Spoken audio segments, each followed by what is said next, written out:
Okay, so it looks like I will be doing, because I do some politics, and do the cats, and I haven't been feeding because they want us to stop for a bit now, so we're fine with that.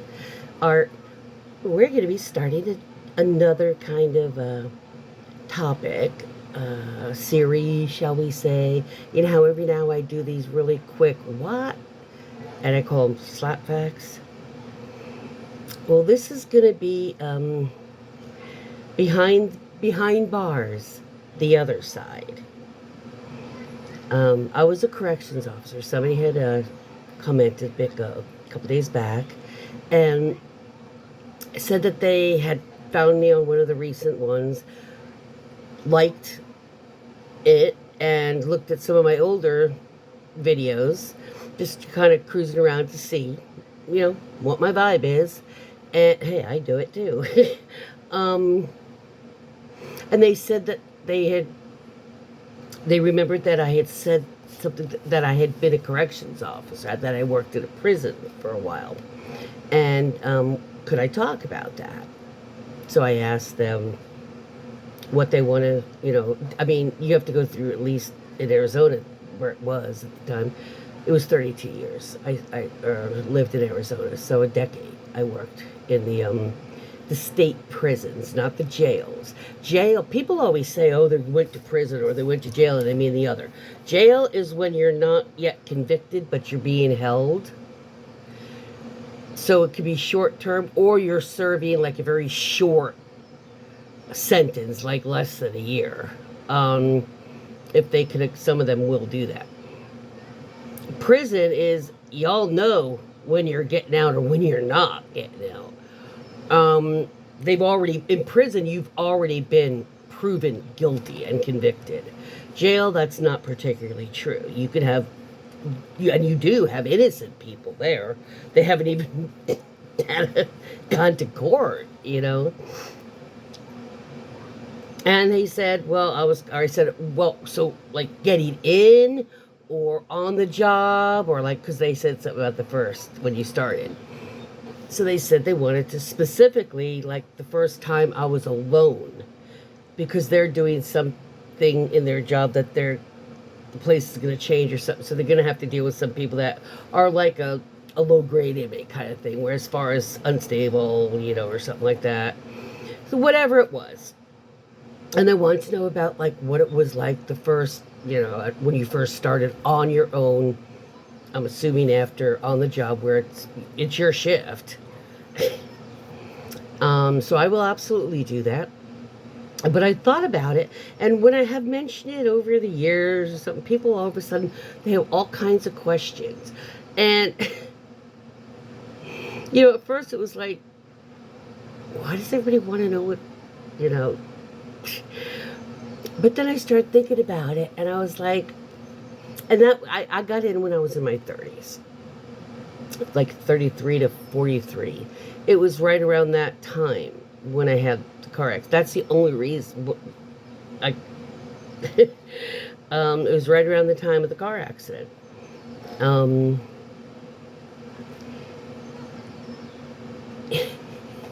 that everything changed for me. Otherwise, I very possibly could have been in where I retired from it by now. Um, but shit was all a changing. But I think I understand it to some degree, because while I was working at the prison, I didn't have any kids at first, and then I had the one. So the twins hadn't even been around when I was working in corrections, just to leave a blueprint kind of idea, just to set you in my, where I am. And my firstborn I was still at the prison when he was in kindergarten, and for a second, so yeah, um, And also, I started as a platinum blonde with no kids. I ended up to my natural about 8 years in. The last 2 years, I switched just back to my natural light brown, dirty blonde kind of look. That was my natural color. Um, Shocked the inmates. But that's kind of the timeline that I I left my oldest son's, my oldest child's father, my husband, while I was in corrections.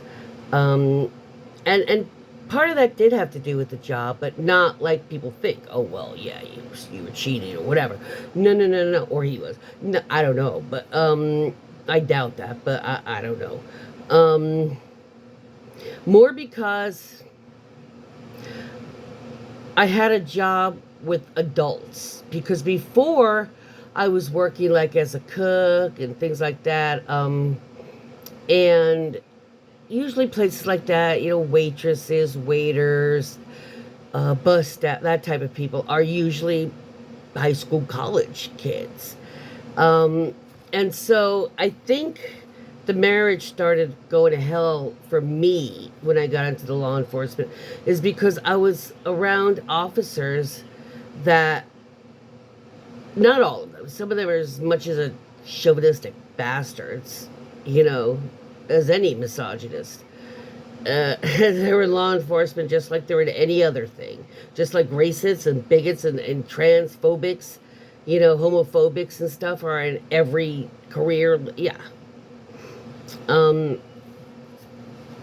but I was seeing from the women that did work and also from the men that were civil men, um, what real relationships look like. And when I say something, and they'd be like, I'd never get away. Look, if I said that to my wife, I'd be calling in for my hospital bed, saying I can't make my shift. And it really started, and I heard that enough from enough different officers that after a while, I'm like, maybe I was correct at the beginning when all that started, and he started being a shithead, and he would say, "Oh, you're this or that," mad, and I'd be like, "No, I'm not. Maybe I was correct." But that's how brainwashing works. They kind of like love bomb you and brainwash you at the same time. They love bomb you so you think they really care, and the human brain thinks they really care. Somebody really cares, then they're going to do what's best for you. And that's not necessarily true.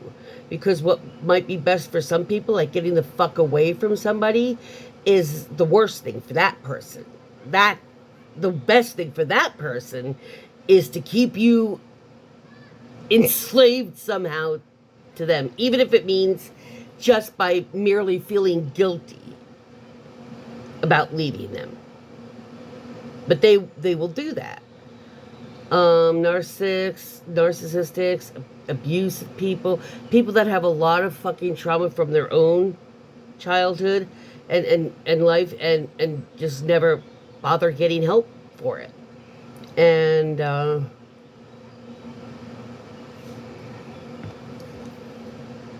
And that is why it eventually led to what it did, because I started seeing that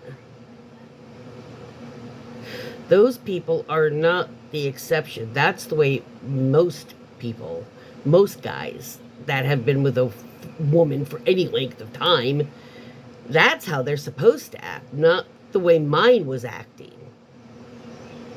So, after a decade of being told, you're this, you're stupid, and you're like, I knew I wasn't. I knew I wasn't the one that was the wrong one here. I knew that was not right, fair. Or, God damn it, I knew what I said, what I had told him was legitimate. You know? And, once you start realizing that, you start saying, man, you had me waste 10 years of my fucking life. And you get pissed, you get upset. But the way I try to been looking at it, and that's when things shifted, is it's not necessarily wasted. The best years of my life, probably. The ones where I was the most attractive, the thinnest, the most beautiful.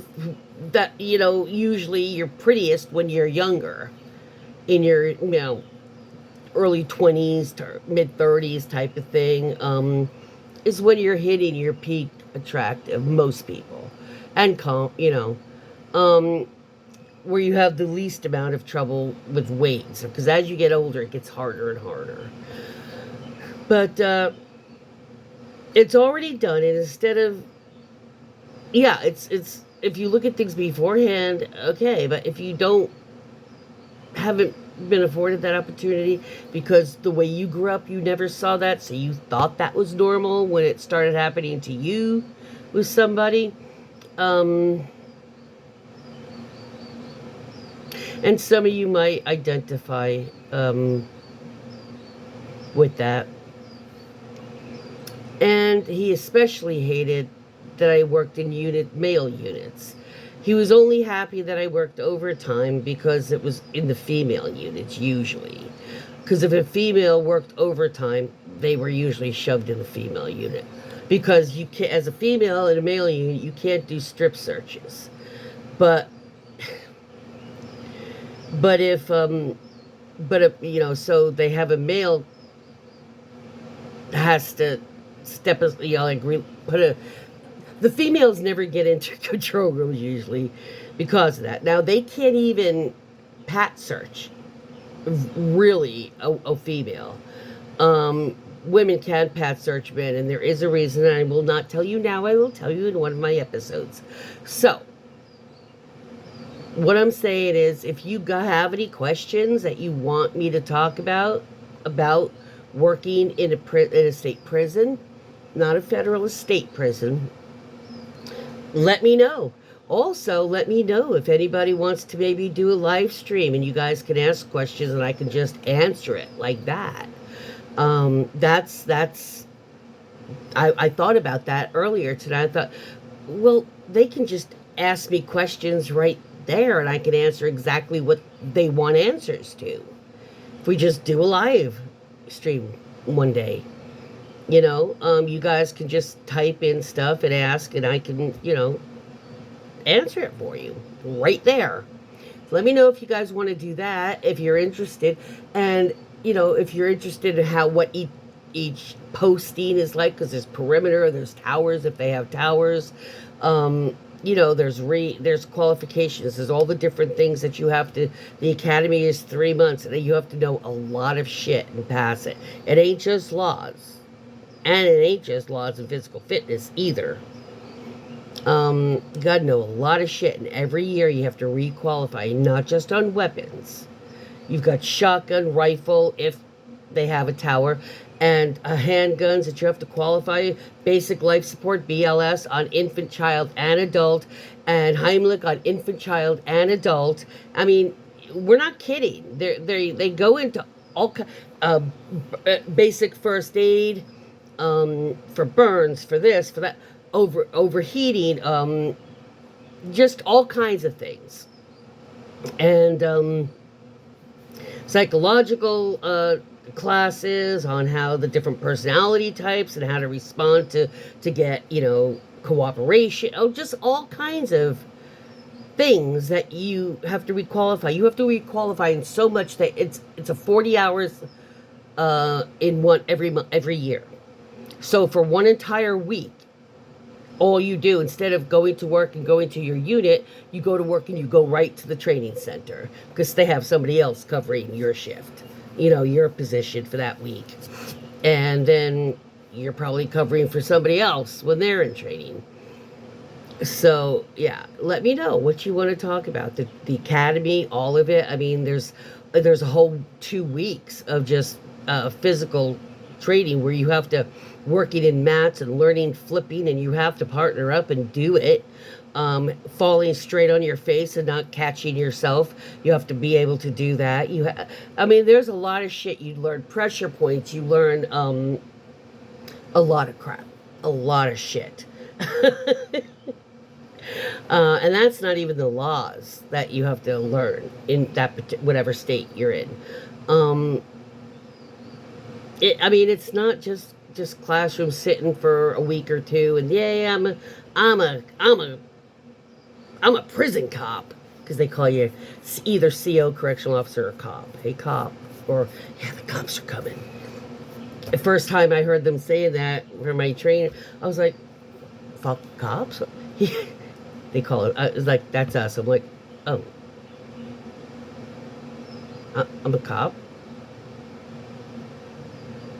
Okay. Of course, my face was like, oh, okay. But inside, I'm like, hmm? I am? You go home, you just, like, oh, it is in law enforcement. Ooh, I had no idea.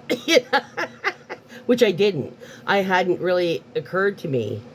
And you would think I would have occurred to me when the training academy of 3 months is all paramilitary. And call signs with radio and the 10 codes. And the 10 codes are not national. One state's 10 codes is different. So if you worked at another state's prison and you move to another state and you get a job in their prison, you have to memorize those 10 codes again because they're not going to be the same. 1022 means one thing in one state, but it doesn't mean the same thing. 109, that doesn't mean the same thing in all states. So that was a surprise.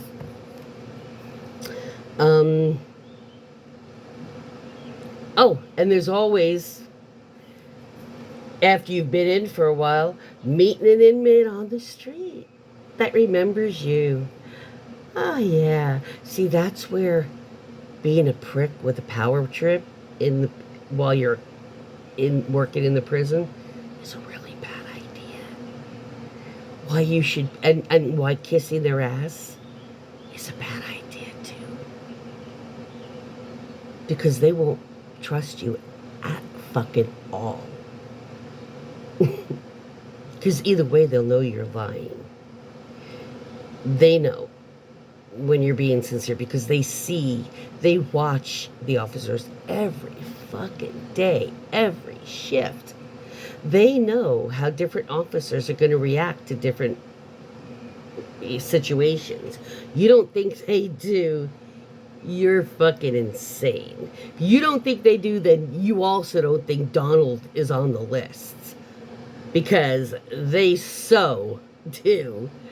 So yeah, what do you think? Do you want to do, I mean, I'll do the series in general, but what do you think about it in a weekend or so after I do a couple episodes? Then you can get an idea of, hey, what about this? Or what's this like? Or, yeah, I've been in, they don't call them riots. They call them incidences. Incidents. Incident Management System, IMS. That means fucking riot. A team respawn. B team suit up. That's what that means. But they don't yell riot. So, yeah, let me know what questions you would, you'd like me to discuss, what parts of that. And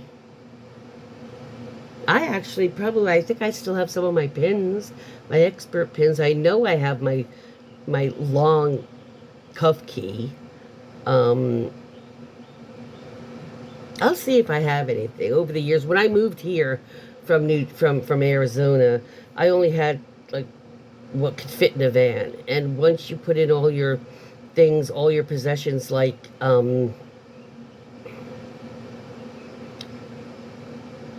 photo albums, things that are seriously irreplaceable because there was no cloud then. There was no online storage then. And all those home movies or awards from your kids, that they've earned, or, the different things.